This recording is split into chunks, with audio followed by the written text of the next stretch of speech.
Hello friends, +1 physics chapter 5 work energy പവറാണ് നമ്മൾ discuss ചെയ്തുകൊണ്ടിരിക്കുന്നത്. ഇന്നത്തെ ക്ലാസ്സിൽ പരീക്ഷയ്ക്ക് പലപ്പോഴും ചോദിച്ച് കണ്ടിട്ടുള്ള വളരെ പ്രധാനപ്പെട്ട ഒരു ഡെറിവേഷനാണ് നമ്മൾ പഠിക്കുന്നത്. That is conservation of mechanical energy of a freely falling body. Free ആയിട്ട് താഴേക്ക് വീഴുന്ന ഒരു വസ്തുവിൻ്റെ മെക്കാനിക്കൽ എനർജി കൺസർവ്ഡ് ആണ് എന്ന് പ്രൂവ് ചെയ്യാനുള്ള ഒരു ഡെറിവേഷൻ. നമുക്ക് സമയം കളയാതെ സ്റ്റാർട്ട് ചെയ്യാം. അപ്പോൾ കഴിഞ്ഞ ക്ലാസ്സിൽ വളരെ വിശദമായിട്ട് എന്താണ് principle of conservation of mechanical energy എന്ന് നമ്മൾ ഡിസ്കസ് ചെയ്തിട്ടുണ്ട്. അത് പഠിക്കാത്തവരോ അത് അറിയാത്തവരോ ഉണ്ടെങ്കിൽ ആ വീഡിയോ ഒന്ന് കാണുക. അറിയാവുന്നവരാണെങ്കിൽ ഇത് തന്നെ കണ്ടിന്യൂ ചെയ്താൽ മതിയാവും. അപ്പോൾ ഞാനതിന് ജസ്റ്റ് എന്തെങ്കിലും ഒന്ന് ഒരു തുടക്കം കൊടുക്കണമല്ലോ എന്നുള്ളതുകൊണ്ട് നമുക്ക് ആ principle of conservation of mechanical എനർജിയുടെ സ്റ്റേറ്റ്മെൻറ്റ് മാത്രം ഒരിക്കൽ കൂടി ഒന്ന് വായിക്കാം. The principle of conservation of total mechanical energy states that the total mechanical energy of a system is conserved if the force doing work on it are conservative. മലയാളത്തിൽ പറയുമ്പോൾ ഒരു വസ്തുവിന് മേൽ വർക്ക് ചെയ്ത ഫോഴ്സുകൾ കൺസർവേറ്റീവ് ഫോഴ്സുകളാണെങ്കിൽ ആ വസ്തുവിൻ്റെ ടോട്ടൽ മെക്കാനിക്കൽ എനർജി കൺസർവ്ഡ് ആയിരിക്കും എന്നാണ് ഈ ലോ പറയുന്നത്. ഇനി നമ്മളത് പ്രൂവ് ചെയ്യാൻ പോവുകയാണ്. അതിന് വേണ്ടിയിട്ട് നമ്മൾ ഒരു ഫ്രീലി ഫോളിംഗ് ബോഡി പരിഗണിക്കുന്നു. ഓക്കെ, ഞാനൊരു പടം വരയ്ക്കാം. അപ്പോൾ വി നീഡ് ഗ്രൗണ്ട്. ഈ കാണുന്നത് ഗ്രൗണ്ടാണെന്ന് വിചാരിക്കുക. ഗ്രൗണ്ടിൽ ഒരു മാസ് ഇരിപ്പുണ്ട്. ഇരുന്നല്ലാട്ടോ ഒന്ന് വീണതാണ്. ഇനിഷ്യലി ഈ മാസ് ഇവിടെയായിരുന്നു തുടക്കത്തിൽ, അറ്റ് പോയിൻ്റ് എ. പോയിൻ്റ് എയുടെ പ്രത്യേകത അത് ഗ്രൗണ്ടിൽ നിന്നും എച്ച് ഹൈറ്റിലാണുള്ളത്. ഇനി ഈ കാണുന്ന മാസാണ് എന്ത് ചെയ്യാൻ പോകുന്നത്? താഴേക്ക് ഡ്രോപ്പ് ചെയ്യാൻ പോകുന്നു. അപ്പോൾ അത് ഫൈനലി എവിടെ വന്ന് വീഴും? ഗ്രൗണ്ടിൽ വന്ന് വീഴും. ഗ്രൗണ്ടിൽ വന്ന് വീഴും, അല്ലെങ്കിൽ പോയിൻ്റ് സിയിൽ വന്ന് വീഴുമെന്ന് പറയാം. പോയിൻ്റ് സിയിൽ വന്ന് വീഴുമെന്ന് പറയാം. അപ്പോൾ ഇനിഷ്യലി എച്ച് ഹൈറ്റുള്ള ഒരു പോയിൻ്റ് എയിലായിരുന്നു ഈ വസ്തു ഉണ്ടായിരുന്നത്. അവിടുന്ന് നമ്മൾ ഇത് ഡ്രോപ്പ് ചെയ്ത് കഴിയുമ്പോൾ അത് അറ്റ് ലാസ്റ്റ് സി എന്ന് പറയുന്ന പോയിൻ്റിൽ ഗ്രൗണ്ടിൽ വന്ന് വീഴും. ഈ യാത്രയിൽ, ഇതിങ്ങനെ താഴേക്ക് വരുന്ന ഈ യാത്രയിൽ ഇൻ ബിറ്റ്വീൻ എവിടെയെങ്കിലുമുള്ള ഒരു സ്ഥലത്ത് നമ്മൾ ഒരിക്കൽ കൂടി ഈ മാസിനെ പരിഗണിക്കുകയാണ്. ഇവിടെ ആ പോയിൻറ്റിനെ let's call it as B. Point B. Point B അവിടെ തന്നെ ആവണം നിർബന്ധമൊന്നുമില്ല. പോയിൻ്റ് ബി ഇവിടെയാകാം, ഇവിടെയാകാം, ഇവിടെയാകാം, എവിടെ വേണമെങ്കിലും ആകാം. എയ്ക്കും സിക്കും ഇടയിലുള്ള ഏതെങ്കിലും ഒരു പോയിൻറ്റിൽ, ഒരു സ്ഥലത്ത്, ഒരു സമയത്ത് ഈ മാസ് ആയിരിക്കുന്ന ഒരു പോയിൻറ്റിനെയാണ് നമ്മൾ എന്ത് വിളിക്കുക? ബി എന്ന് വിളിക്കുക. ഓക്കെ, നമ്മുടെ ഒബ്ജക്റ്റിൻ്റെ മാസ് എം ആണ് എന്ന് മറക്കരുത്. ഒന്ന് രണ്ട് അഡീഷണൽ ഡേറ്റ കൂടെ ചേർക്കുകയാണ്. എയ്ക്കും ബിക്കും ഇടയിലുള്ള ദൂരം എക്സ് ആയിട്ട് മാർക്ക് ചെയ്താൽ ബിക്കും സിക്കും ഇടയിലുള്ള ദൂരം എച്ച് മൈനസ് എക്സ് എന്ന് എഴുതാം. അത് വളരെ സിമ്പിളല്ലേ? ഈ മൊത്തം ദൂരം എച്ച് ആണ്, ഇത്രയും ദൂരം എക്സ് ആണ്. അപ്പോൾ ഇത്രയും ദൂരം എന്ന് പറയുന്നത് എച്ച് മൈനസ് എക്സ് ആണ്. വളരെ സിമ്പിൾ. നമ്മൾ എന്തിനാണ് ഈ ഫിഗർ ഇങ്ങനെ പരിഗണിച്ചതെന്ന് ചോദിച്ചാൽ, ഈ ഒബ്ജക്റ്റ് താഴേക്ക് ഡ്രോപ്പ് ചെയ്ത് വരുന്ന സമയത്ത്, ഡ്രോപ്പ് ചെയ്യുന്നതിൻ്റെ മുമ്പ് എയിലിരിക്കുമ്പോഴും താഴേക്ക് വന്നുകൊണ്ടിരിക്കുന്ന ആ സിറ്റുവേഷനിൽ എവിടെയെങ്കിലും താഴെ വീണ് കഴിയുമ്പോഴും ടോട്ടൽ മെക്കാനിക്കൽ എനർജി കൺസർവ്ഡ് ആയിരിക്കും, അല്ലെങ്കിൽ ഈക്വൽ ആയിരിക്കുമെന്ന് പ്രൂവ് ചെയ്യാനാണ് പോകുന്നത്. അത് പ്രൂവ് ചെയ്യാൻ പറ്റുമോ? അത് പറ്റണമെങ്കിൽ ഈ വസ്തു താഴേക്ക് വരുന്ന സമയത്ത് ഈ വസ്തുവിന് മേൽ വർക്ക് ചെയ്ത ഫോഴ്സ് കൺസർവേറ്റീവ് ഫോഴ്സ് ആയിരിക്കണമെന്നാണ് നമ്മളോട് principle of conservation of mechanical energy പറഞ്ഞത്. ആണ്.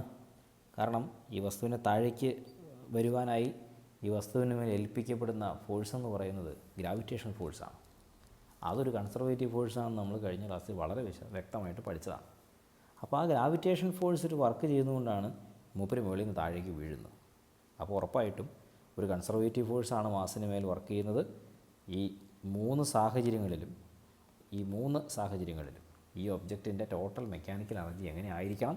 കോൺസ്റ്റൻ്റ് ആയിരിക്കണം. ആണോ എന്ന് നമുക്കിപ്പോൾ വെരിഫൈ ചെയ്യാം. Okay, let's take one by one. At point A, ഏറ്റവും ടോപ്പിലിരിക്കുമ്പോൾ ടി എഴുതാൻ പറ്റുപോയി. അറ്റ് പോയിൻ്റ് എ, ഏറ്റവും മുകളിൽ ഇരിക്കുന്ന സമയം പരിഗണിക്കുക. മെക്കാനിക്കൽ എനർജി എന്ന് പറയുമ്പോൾ കഴിഞ്ഞ ക്ലാസ്സിൽ ഞാൻ പറഞ്ഞിരുന്നു, എല്ലാ തരത്തിലുള്ള കൈനറ്റിക് എനർജികളുടെയും പൊട്ടൻഷ്യൽ എനർജികളുടെയും സമ്മിനെയാണ് എന്ത് പറയുക? ടോട്ടൽ മെക്കാനിക്കൽ എനർജി എന്ന് പറയാം. അപ്പോൾ വൺ ബൈ വൺ ആയിട്ട് പരിഗണിക്കാം. പൊട്ടൻഷ്യൽ എനർജി എത്രയാണെന്ന് നോക്കുക. ഒബ്ജക്റ്റ് പോയിൻ്റ് എയിലാണ് ഇരിക്കുന്നത്. ഭൂമിയുടെ ഉപരിതലത്തിൽ നിന്നും h ഹൈറ്റിലാണ് ഇരിക്കുന്നത്. പൊട്ടൻഷ്യൽ എനർജി നിങ്ങൾക്ക് അറിയാം, ദാറ്റ് ഈസ് mgh.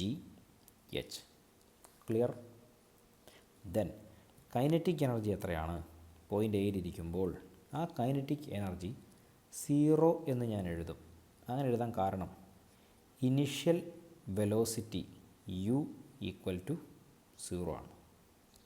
അതായത് ഡ്രോപ്പ് ചെയ്യുന്നതിന് മുൻപ് ഈ സാധനം നമ്മുടെ കയ്യിലിരിക്കുകയാണ്. ആ സമയത്ത് അവൻ്റെ വെലോസിറ്റി എത്രയാണ്? 0 ആണ്.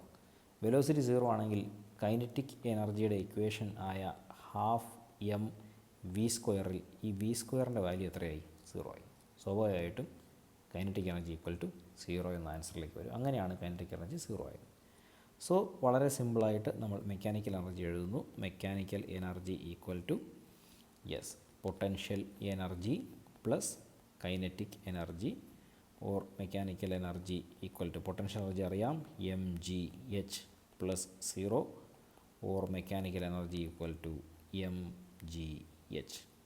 So this is the expression for mechanical energy when the object is at A.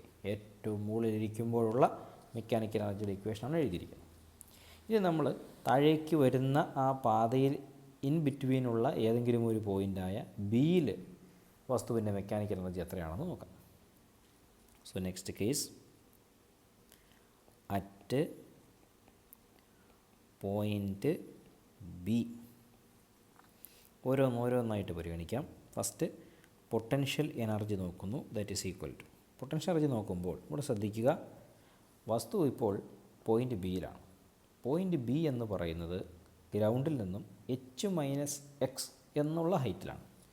അപ്പോൾ നമ്മൾ പൊട്ടൻഷ്യൽ എനർജിയുടെ ഇക്വേഷൻ എഴുതുമ്പോൾ ഇത്തിരി വലുതായി എഴുതാം, mgh പകരം എന്തെഴുതണം? h-x എന്ന് എഴുതേണ്ടി വരും. കാരണം അത്രയും ഉയരത്തിൽ മാത്രമാണ് നമ്മുടെ ഒബ്ജക്റ്റ് ഇപ്പോൾ ആയിരിക്കുന്നത്. ഓക്കെ, അപ്പോൾ പൊട്ടൻഷ്യൽ എനർജി ക്ലിയർ ആണ്. കൈനറ്റിക് എനർജിയിലേക്ക് നോക്കാം. Kinetic energy equal to equation ഇതാണ്, half M V square. Okay, പക്ഷേ അവിടെ അങ്ങനെ അത്ര ഈസി ആയിട്ട് അത് കണ്ടെത്താൻ കഴിയില്ല. ഒരു ചെറിയ മാത്തമാറ്റിക്കൽ മാനിപ്പുലേഷൻ്റെ ചില കൺസെപ്റ്റുകളുടെ ആവശ്യമുണ്ട്. ഡ്രോപ്പ് ചെയ്യുന്നു എന്നാണ് പറഞ്ഞത്, അഥവാ ഫ്രീ ഫോളിലാണ് എന്നാണ് പറഞ്ഞത്. ഫ്രീ ഫോളിലുള്ള വസ്തുവിൻ്റെ ചലനത്തെ യൂണിഫോംലി ആക്സലറേറ്റഡ് മോഷൻ എന്ന് നമുക്ക് പറയാം. കാരണം g അഥവാ 9.8 മീറ്റർ പെർ സെക്കൻഡ് സ്ക്വയർ എന്നുള്ള ഒരു കോൺസ്റ്റൻറ്റ് ആക്സലറേഷനിലാണ് മൂപ്പർ താഴേക്ക് ഇങ്ങനെ വന്നുകൊണ്ടേയിരിക്കുന്നത്. അപ്പോൾ അങ്ങനെയുള്ളൊരു സങ്കല്പത്തിൽ നമ്മൾ ഇക്വേഷൻ ഓഫ് മോഷൻ ഒന്ന് പരിഗണിച്ച് കഴിഞ്ഞാൽ we have v square is equal to u square plus 2as. ശരിയല്ലേ? അതിൽ യു സ്ക്വയർ ഈക്വൽ ടു 0, കാരണം ഇത് ഇനിഷ്യൽ വെലോസിറ്റി 0 ആയതുകൊണ്ട് യു സ്ക്വയർ 0 ആയതുകൊണ്ട് യു സ്ക്വയർ 0 ആണ്. ആക്സലറേഷൻ അത് g ആണെന്ന് നമുക്കറിയാം. ഡിസ്പ്ലേസ്മെൻറ്റ് s അത് വളരെ പ്രധാനപ്പെട്ടൊരു കാര്യമാണ്, ഫിഗറിലേക്ക് ഒന്ന് നോക്കേണ്ടി വരും. നമ്മൾ വസ്തു ഇപ്പോൾ എവിടെയാണുള്ളത്? പോയിൻ്റ് ബിയിലാണുള്ളത്. എവിടെ നിന്നാണ് വന്നത്? പോയിൻ്റ് എയിൽ നിന്നാണ് വന്നത്. ഇവിടെ നിന്നും സഞ്ചരിച്ച് ഇവിടെ വരെ എത്തിയ സമയത്തുള്ള കൈനറ്റിക് എനർജിയുടെ ഇക്വേഷനാണ് നമ്മളിപ്പോൾ എഴുതിക്കൊണ്ടിരിക്കുന്നത്. അന്നേരം സഞ്ചരിച്ച ദൂരം എത്രയാണ്? x ആണ്. അപ്പോൾ ആ കൺസെപ്റ്റ് വെച്ചുകൊണ്ട് നമ്മുടെ ഇക്വേഷനിൽ എസ്സിന് എന്ത് വാല്യൂ കൊടുക്കണം? x എന്നുള്ള വാല്യൂ ആണ് കൊടുക്കേണ്ടത്. അപ്പോൾ ഈ റിസൾട്ടുകളെല്ലാം ചേർത്ത് ഈ ഇക്വേഷനിലേക്ക് സബ്സ്റ്റിറ്റ്യൂട്ട് ചെയ്ത് കഴിഞ്ഞാൽ നമുക്ക് കിട്ടാൻ പോണത് v square is equal to 2gx എന്നാണ് കിട്ടുക. V square is equal to 2gx. ആ വി സ്ക്വയറിൻ്റെ വാല്യൂ എടുത്ത് ഇവിടെ സബ്സ്റ്റിറ്റ്യൂട്ട് ചെയ്യാം. അപ്പോൾ കൈനറ്റിക് എനർജിക്ക് ഒരു മാറ്റം ഉണ്ടാകുന്നുണ്ട്. Kinetic energy equal to half m into 2gx എന്ന് കിട്ടി. സൂക്ഷിച്ച് നോക്കിയാൽ മനസ്സിലാകും. ഈ 2 പോയി കിട്ടും, ഈ 2 പോയി കിട്ടും. Kinetic energy equal to mgx. Okay, അപ്പോൾ സോഫാർ പോയിൻ്റ് ബിയിൽ പൊട്ടൻഷ്യൽ എനർജി എത്രയാണെന്ന് അറിയാം, കൈനറ്റിക് എനർജി എത്രയാണെന്ന് അറിയാം, മെക്കാനിക്കൽ എനർജി വളരെ സിമ്പിളായിട്ട് കണ്ടെത്താം. ഞാൻ ഈ ലെഫ്റ്റ് സൈഡിലേക്ക് എഴുതാം കേട്ടോ, സ്ക്രീനിൽ നിന്ന് പോകാതിരിക്കാനാണേ. അപ്പോൾ mechanical energy is equal to potential energy plus kinetic energy. Potential energy അറിയാം G H minus X plus kinetic energy അറിയാം എം ജി എക്സ്. ഒരു ബ്രാക്കറ്റ് ഉണ്ട്, എക്സ്പാൻഡ് ചെയ്യാം. M G H minus M G X plus M G X എന്ന് കിട്ടും. വീണ്ടും സൂക്ഷിച്ച് നോക്കിയാൽ ഇത് ക്യാൻസലാവും, ഒന്ന് പോസിറ്റീവ് ഒന്ന് നെഗറ്റീവുമാണ്. സോ മെക്കാനിക്കൽ എനർജിയുടെ final equation mechanical energy equal to m G h എന്ന് കിട്ടും. ഇതാണ് പോയിൻ്റ് ബിയിൽ ഇരിക്കുമ്പോഴുള്ള വസ്തുവിൻ്റെ ടോട്ടൽ മെക്കാനിക്കൽ എനർജി ആയിട്ട് നമുക്ക് കിട്ടിയ ഇക്വേഷൻ. എവിടെയോ നല്ല കണ്ടുപരിചയമുണ്ട്. പോയിൻ്റ് എയിലിരുന്നപ്പോൾ, ഏറ്റവും ടോപ്പിലിരുന്നപ്പോഴുള്ള മെക്കാനിക്കൽ എനർജിയുടെ ഇക്വേഷൻ തന്നെയാണ് താഴേക്ക് വരുന്ന ആ പാതയിൽ ഇൻ ബിറ്റ്വീനുള്ള ഒരു പോയിൻറ്റിലെ മെക്കാനിക്കൽ എനർജി ആയിട്ടും കിട്ടിയത്. അപ്പോൾ പകുതി ശരിയായിട്ടുണ്ട്. താഴേക്ക് വരാൻ വേണ്ടി ഈ വസ്തുവിനെ പ്രേരിപ്പിച്ച, വസ്തുവിന് മേൽ വർക്ക് ചെയ്ത ഫോഴ്സ് ഗ്രാവിറ്റേഷണൽ ഫോഴ്സാണ്. അത് കൺസർവേറ്റീവ് ഫോഴ്സാണ്. ആ കൺസർവേറ്റീവ് ഫോഴ്സാണ് വർക്ക് ചെയ്തതെങ്കിൽ ടോട്ടൽ മെക്കാനിക്കൽ എനർജി കൺസർവ്ഡ് ആയിരിക്കും, അല്ലെങ്കിൽ കോൺസ്റ്റൻ്റ് ആയിരിക്കും. അത് രണ്ട് കേസിൽ കോൺസ്റ്റൻ്റ് ആണെന്ന് കിട്ടിക്കഴിഞ്ഞു, ഏറ്റവും മുകളിലിരുന്നപ്പോഴും ഇൻ ബിറ്റ്വീനുള്ള പോയിന്റിലിരുന്നപ്പോഴും. ഇനി എവിടെ കൂടെ വെരിഫൈ ചെയ്താൽ മതി? താഴെ എത്തുമ്പോൾ വെരിഫൈ ചെയ്താൽ മതി. അപ്പോൾ അതാണ് നമ്മൾ അടുത്തതായിട്ട് നോക്കാൻ പോകുന്നത്. ഓക്കെ, അറ്റ് പോയിൻ്റ് സി ഏറ്റവും താഴെ എത്തുമ്പോൾ പൊട്ടൻഷ്യൽ എനർജി ഈക്വൽ ടു 0 എന്ന് എഴുതാം. എന്തുകൊണ്ട് എഴുതാം? കാരണം എച്ച് ഈക്വൽ ടു 0, ഹൈറ്റ് 0 ആണ്. ഫിഗറിലേക്കൊന്ന് തിരികെ പോയാൽ വസ്തു ഇരിക്കുന്നത് ഇവിടെയാണ്. അവിടെ ഹൈറ്റ് ഉണ്ടോ? ഇല്ലല്ലോ. അപ്പോൾ നമ്മൾ ഇക്വേഷനിൽ എം ജി എച്ച് എന്ന് എഴുതി കഴിഞ്ഞാൽ എച്ച് എന്തായി? 0 ആയി. അതുകൊണ്ട് potential energy v equal to 0 ആയി. അങ്ങനെയാണ് നമുക്ക് പൊട്ടൻഷ്യൽ എനർജിയുടെ ടേം 0 ആയിട്ട് പോകുന്നത്. We look at the kinetic energy then. Looking at the kinetic energy then. Kinetic energy equal to half m v square. നേരത്തെ ഇക്വേഷൻ ഓഫ് മോഷനൊക്കെ ഒന്ന് പരിഗണിക്കാൻ കേട്ടോ. V square is equal to u square plus 2as. അവിടുന്ന് v 0 ആണ്, a g ആണ്. എന്നാൽ s is equal to, ഇപ്പോൾ ഒബ്ജക്റ്റ് എയിൽ നിന്ന് സ്റ്റാർട്ട് ചെയ്തിട്ട് എവിടെ എത്തി? സിയിലെത്തി. അപ്പോൾ സഞ്ചരിച്ച മൊത്തം ദൂരം എത്രയാണ്? എച്ച് ആണ്. അപ്പോൾ ഈ കേസിൽ ഡിസ്പ്ലേസ്മെൻറ്റിൻ്റെ ടേമിൻ്റെ ഭാഗത്ത് എന്താണ് കൊടുക്കേണ്ടത്? എച്ച് എന്നാണ് കൊടുക്കേണ്ടത്. ഓക്കെ, അപ്പോൾ നമ്മളത് സബ്സ്റ്റിറ്റ്യൂട്ട് ചെയ്യുന്നു. S is equal to h. അങ്ങനെ സബ്സ്റ്റിറ്റ്യൂട്ട് ചെയ്യുമ്പോൾ ഇക്വേഷൻ ഓഫ് മോഷൻ ഇങ്ങനെ മാറുന്നു. V square is equal to m G h. അത് നമ്മൾ ആ വി സ്ക്വയറിനെ, ഈ കാണുന്ന വി സ്ക്വയറിനെ നമ്മളിവിടെ സബ്സ്റ്റിറ്റ്യൂട്ട് ചെയ്ത് കഴിഞ്ഞാൽ നമുക്ക് കിട്ടുന്ന ഇക്വേഷൻ, എം ജി എച്ച് അല്ല കേട്ടോ, ഒരു ചെറിയ കൺഫ്യൂഷൻ ഉണ്ട്. എസ് എച്ച് ആയിട്ട് കിട്ടിയിട്ടുണ്ടല്ലോ. അപ്പോൾ അതിന് ശേഷം നമ്മൾ വി സ്ക്വയർ എഴുതുകയാണെങ്കിൽ v square is equal to 2gh എന്നാണ് കിട്ടുക. ഒന്ന് ക്ലാരിഫൈ ചെയ്യാണ്ടോ. 2 ഉണ്ട്. ഇത് എന്തായാലും 0 ആയിപ്പോയി. പിന്നെ എ ആണുള്ളത്, എ ജി ആയി മാറി. പിന്നെ എസ് ഉണ്ട്, അത് എച്ച് ആയി മാറി. അപ്പോൾ ഇവിടെ കിട്ടിയ ഈ വി സ്ക്വയർ നമ്മൾ ഈ ഇക്വേഷനിലേക്ക് സബ്സ്റ്റിറ്റ്യൂട്ട് ചെയ്ത് കഴിഞ്ഞാൽ we'll get kinetic energy in the form kinetic energy equal to half m into 2gh എന്ന് കിട്ടും. സൂക്ഷിച്ച് നോക്കിയാൽ 2 ക്യാൻസൽ ആകുന്നതായിട്ട് കാണാം. Kinetic energy equal to m G h എന്ന് കിട്ടും. അപ്പോൾ ഏറ്റവും ബോട്ടം പോയിൻ്റായ സിയിൽ, ഗ്രൗണ്ടിൽ വന്ന് വീണപ്പോഴുള്ള പൊട്ടൻഷ്യൽ എനർജി 0 ആണ്. Kinetic energy M G h ആണ്. അപ്പോൾ തന്നെ കാര്യം നമുക്ക് മനസ്സിലായി, എങ്കിലും എഴുതണം എന്നുള്ളത് കൊണ്ട് മെക്കാനിക്കൽ എനർജി എഴുതുകയാണ്. Mechanical energy equal to potential energy plus kinetic energy, that is equal to 0 plus mgh, or mechanical energy equal to mgh. അപ്പോൾ ഏറ്റവും താഴെ, ഏറ്റവും ബോട്ടം പോർഷനിൽ വന്ന ഈ ഒബ്ജക്റ്റ് വന്ന് പതിച്ചപ്പോഴും മെക്കാനിക്കൽ എനർജിയുടെ വാല്യൂവിൽ മാറ്റമൊന്നും ഇല്ല എന്ന് മനസ്സിലായി. അപ്പോൾ 3 കേസിലും, പോയിൻ്റ് എയിലിരിക്കുമ്പോഴും ഏറ്റവും ടോപ്പിലിരിക്കുമ്പോഴും ഒന്ന് എഴുതാം. ഇവിടെയും mechanical energy equal to m G h ആണ്. ഇവിടെയും mechanical energy equal to m G h ആണ്. ഇവിടെയും mechanical energy equal to m G h ആണ്. അപ്പോൾ നമ്മുടെ law of conservation of mechanical energy ശരിയാണ് എന്ന് നമ്മൾ പ്രൂവ് ചെയ്തു. ഈ വസ്തു താഴേക്ക് വരുവാനായി ഈ വസ്തുവിന് മേൽ വർക്ക് ചെയ്ത ഗ്രാവിറ്റേഷണൽ ഫോഴ്സ് ഒരു കൺസർവേറ്റീവ് ഫോഴ്സ് ആയതുകൊണ്ട് ആ സമയത്തുള്ള വസ്തുവിൻ്റെ ടോട്ടൽ മെക്കാനിക്കൽ എനർജി കൺസർവ്ഡ് ആണ്. എല്ലാ സ്ഥലത്തും അത് ഒരേ വാല്യൂ തന്നെ തരുന്നു. പരീക്ഷയ്ക്ക് ചോദിക്കുകയാണെങ്കിൽ 3 മാർക്കിന് ചോദിക്കാൻ സാധ്യതയുള്ളൊരു ഡെറിവേഷനാണ്. നന്നായിട്ട് പഠിക്കുക. എന്തെങ്കിലും സംശയം ഏതെങ്കിലും കൺസെപ്റ്റിലോ ഭാഗത്തോ ഉണ്ടെങ്കിൽ താഴെ കമൻറ്റ് ബോക്സിൽ അറിയിച്ചാൽ മതിയാകും. അപ്പോൾ ഈ ടോപ്പിക്ക് ഡെറിവേഷൻ ക്ലിയർ ആയെന്ന് ഞാൻ വിചാരിക്കുകയാണ്. നമ്മൾ ഇതിൻ്റെ കൂടെ ഒരു കാര്യം കൂടെ ചെയ്യുന്നുണ്ട്. That is graphical representation of variation of kinetic energy and potential energy of A body with height H from ground. ഒരു വസ്തുവിനെ നേരത്തെ പോലെ നമ്മൾ മുകളിൽ നിന്ന് താഴേക്ക് ഡ്രോപ്പ് ചെയ്യുകയാണെങ്കിൽ ആ വസ്തുവിൻ്റെ പൊട്ടൻഷ്യൽ എനർജിയുടെയും കൈനറ്റിക് എനർജിയുടെയും മാറ്റം ഗ്രാഫിക്കായിട്ട് അല്ലെങ്കിൽ ഗ്രാഫ് ഉപയോഗിച്ച് റെപ്രസെൻ്റ് ചെയ്യുകയാണ്. ഇപ്പോൾ ഒരു ഗ്രാഫ് വരയ്ക്കാം.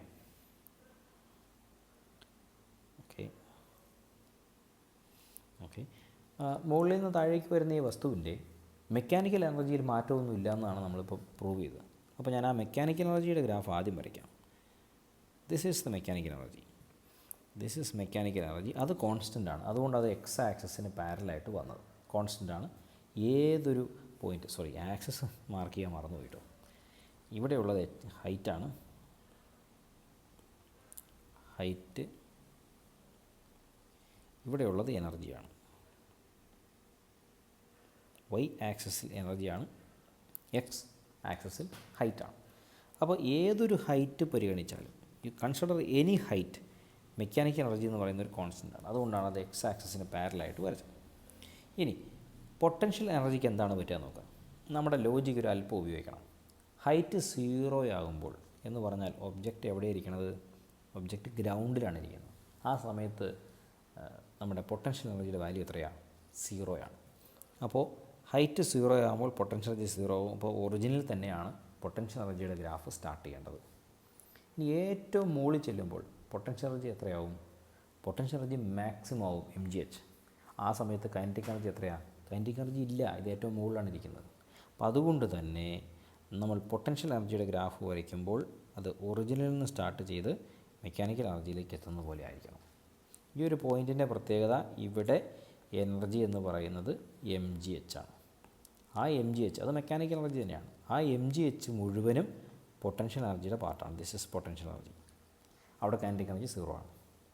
ഇനി നമ്മൾ കൈനറ്റിക് എനർജിയെ പറ്റി ചിന്തിച്ചാൽ ഏറ്റവും ഉയരത്തിലിരിക്കുമ്പോൾ, ഹയസ്റ്റ് പോയിൻ്റിലിരിക്കുമ്പോൾ കൈനറ്റിക് എനർജി എത്രയാണ്? കൈനറ്റിക് എനർജി 0 ആണ്. കാരണം ഇനീഷ്യലി ഡ്രോപ്പ് ചെയ്യുവാണല്ലോ, വെലോസിറ്റി 0 ആണല്ലോ. അപ്പോൾ അങ്ങനെ നോക്കുമ്പോൾ ഈ ഒരു പോയിൻറ്റിൽ ഇവിടെ ഇതാണല്ലോ മിനിമം എനർജി, മാക്സിമം ഹൈറ്റും. ഇതാണ് നമുക്ക് സാധ്യമായ മാക്സിമം ഹൈറ്റ്. ആ ഹൈറ്റിൽ വൈ ആക്സിസിൻ്റെ വാല്യൂ 0 ആകുകയാണ്. അപ്പോൾ കൈനറ്റിക് എനർജിയുടെ ഗ്രാഫ് ഇവിടെ നിന്ന് വേണം തുടങ്ങാൻ. ഓക്കെ, അപ്പോൾ ഞാനത് ഇവിടെ നിന്ന് സ്റ്റാർട്ട് ചെയ്യാം. ഇതാണ് ഇനീഷ്യൽ പോയിൻറ്റ്, കൈനറ്റിക് എനർജിയുടെ ഇനീഷ്യൽ പോയിൻറ്റ്. ഇനി ഏറ്റവും കുറഞ്ഞ ഹൈറ്റിൽ, അതായത് താഴെ വീഴുമ്പോൾ, അപ്പോൾ ഹൈറ്റ് കുറയണം അല്ലേ? ഹൈറ്റ് കുറയുക എന്ന് പറഞ്ഞാൽ -x ഡയറക്ഷനിൽ മൂവ് ചെയ്യുക എന്നാണ് അർത്ഥം. അപ്പോൾ ഏറ്റവും മുകളിലിരുന്നപ്പോൾ ഹയസ്റ്റ് പോയിൻ്റാണ്, മാക്സിമം ഹൈറ്റാണ്. അവിടെ ഇരിക്കുന്ന സമയത്ത് എനർജി 0 ആണ്, കൈനറ്റിക് എനർജി 0 ആണ്. അതുകൊണ്ടാണ് ഇത് എക്സ് ആക്സിസിൽ തന്നെ പോയിൻ്റ് വന്നത്. ഇനി വസ്തു താഴേക്ക് വീഴുക എന്ന് പറഞ്ഞു കഴിഞ്ഞാൽ ഹൈറ്റ് കുറഞ്ഞ് 0യിലേക്ക് വരുന്നതാണ് അർത്ഥം. ഇവിടെ എത്തിക്കഴിഞ്ഞാൽ ഹൈറ്റേ 0 ആയി, വസ്തു ഗ്രൗണ്ടിൽ പതിച്ചു. അപ്പോൾ ഈ സമയത്ത് ഗ്രൗണ്ടിൽ വന്ന് പതിച്ചു കഴിഞ്ഞപ്പോൾ കൈനറ്റിക് എനർജി എത്രയായി? മാക്സിമം ആയി. അവിടെ പൊട്ടൻഷ്യൽ എനർജി എത്രയാണ്? 0 ആണ്. അപ്പോൾ ശരിക്കും നമ്മുടെ കൈനറ്റിക് എനർജിയുടെ ഗ്രാഫ് ഇവിടുന്ന് ഇങ്ങോട്ടാണ് വരേണ്ടത്. നമ്മൾ ക്ലിയർ? അപ്പോൾ ഇതൊന്ന് മാർക്കും കൂടെ ചെയ്യാൻ കേട്ടോ. This is potential energy and this is kinetic energy. ഇതാണ് മുകളിൽ നിന്ന് h ഹൈറ്റിൽ നിന്ന് താഴേക്ക് ഡ്രോപ്പ് ചെയ്യുന്ന ഒരു വസ്തുവിൻ്റെ കൈനറ്റിക് എനർജിയുടെയും പൊട്ടൻഷ്യൽ എനർജിയുടെയും വേരിയേഷൻ. ഇവിടെ ഒരു കാര്യം കൊണ്ട് ഞാൻ മാർക്ക് ചെയ്യാം. This is h height, maximum height possible. Okay, idea clear ആയെന്ന് വിചാരിക്കുന്നു. ഗ്രാഫ് പ്രധാനപ്പെട്ടതാണ്, മനസ്സിലുണ്ടാവണം. മറ്റൊരു ഗ്രാഫ് പിന്നീട് വരയ്ക്കും, അതുമായി കൺഫ്യൂസ് ചെയ്യാതെ പ്രത്യേകം ശ്രദ്ധിക്കണം. അപ്പോൾ ഏറെക്കുറെ ഇത്ര മാത്രം കാര്യങ്ങളാണ് ഇന്നത്തെ ക്ലാസ്സിൽ നമ്മൾ പഠിക്കുന്നത്. വളരെ വിശദമായിട്ട് തന്നെ നമ്മൾ കാര്യങ്ങൾ മനസ്സിലാക്കി. എന്തെങ്കിലും സംശയം ഏതെങ്കിലും പോയിന്റിലുണ്ടെങ്കിൽ ചോദിച്ചാൽ മതിയാകും. കൂടുതൽ ടോപ്പിക്സുമായിട്ട് അടുത്ത ക്ലാസ്സിൽ കാണാം. Thank you.